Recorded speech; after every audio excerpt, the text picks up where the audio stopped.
لکھا سلام پیش کردہ حضرت داتا صاحب نے.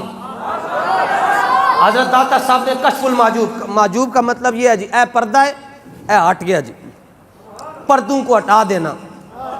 یہ محجوب حجاب سے بنا ہے. محجوب اس میں مفعول کا صیغہ ہے، پردہ ہے، ہٹا دیا تو اس کو کشف کہتے ہیں. آپ دی کتاب کا مطلب یہ ہے کہ آپ نے پردے اٹھا چھڑے، انج کر پردے ہٹا چھڑے. دی گل کسی نے کی تھی، آپ نے فرمایا پوری کائنات کے اندر اگر کسی نے کامل ترین صوفی صاحب دیکھنے ہو تو وہ حضرت ابو بکر صدیق کو دیکھ لے. اور صدیق اکبر صوفی کیسے؟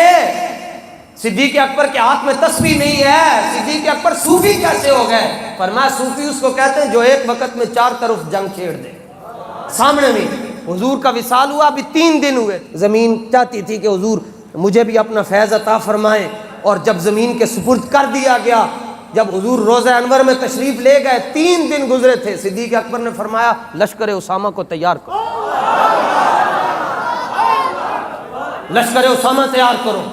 جی یہ ساری کتابیں موجود ہیں. امام ابن اسیر نے لکھا، صاحب تبری نے لکھا، جب کہا گیا جی لشکر اسامہ تیار کرو تو اب لشکر اسامہ، حضرت اسامہ کی عمر تقریباً 18-19 سال ہے، اور اس لشکر کے اندر جو سپاہی ہیں وہ فاروق اعظم ہیں، بڑے بڑے جرنیل صحابہ ہیں. انہوں نے کہا جی بابا جی یہ کی کر رہے ہو، مدینہ لگا رہ جائے گا.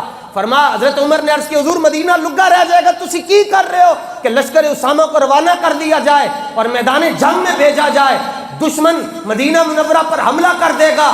تو حضرت صدیق اکبر نے فاروق اعظم کے سینے پر ہاتھ رکھ کر فرمایا عمر اجبار فی الکفر وخوار فی الاسلام. فرمایا جن عمر تو کلمہ نہیں سی پڑھیا وہ تو ڈاڑیاں گلاں کردا سی، آج تگڑیاں گلاں کیوں نہیں کر رہا؟ آج بھی تگڑیاں گلاں کر رہا. فرمایا لشکر اسامہ جائے گا. اور انہوں نے کہا نہیں پھر اس طرح کر لیں جی امیر بدل دیں. حضرت اسامہ چونکہ بچپن ہے، ابھی آپ کی چھوٹی عمر ہے، تو بڑے جرنیل صحابہ ہیں، تو آپ امیر بدل دیں. آپ نے فرمایا جس کو حضور نے امیر مقرر کیا ابو بکر اس کو کبھی بھی نہیں بدل سکتا. ایک طرف ہے جنگ چھیڑ چھڑی، دوسری طرف لوگوں نے کیا سی نماز تے پڑھیں گے مگر زکوٰۃ نہیں دیاں گے. یہ وصال کے 3 دن کی بات میں بات عرض کر رہا ہوں. اے حضور دا وصال ہویا جی، ایک ہفتہ نہیں گزریا تو اتنے بڑے بڑے فتنے آ گئے. پکڑاؤ بیٹا تاریخ تبری اتنے والی کتاب. صحابہ دی حالت کی سی حضور دے وصال تو بعد، صحابہ دی حالت ہے ہو گئی. امام لکھتے ہیں کہ صحابہ اتنا پریشان ہو گئے کہ والمسلمون کالغنم فی اللیلۃ المطیرۃ الشاتیۃ. فرمایا جویں بکریاں بارش لگ جائے نا تے بکریاں کھلے میدان وچ ہون تے سامنے دشمن ہوے چیتا ہوے تے بکریاں پریشان ہونیاں. صحابہ ایسے پریشان ہو گئے حضور کے وصال پر. 300 سال تک حضور کے وصال کے بعد صحابہ صحیح طرح ہنسے نہیں ہیں. نہ صحابہ کی اولادیں ہنسی، نہ ان کی اولادیں ہنسی. سکتہ ایسے آنکھیں کھلی کی کھلی رہ گئیں.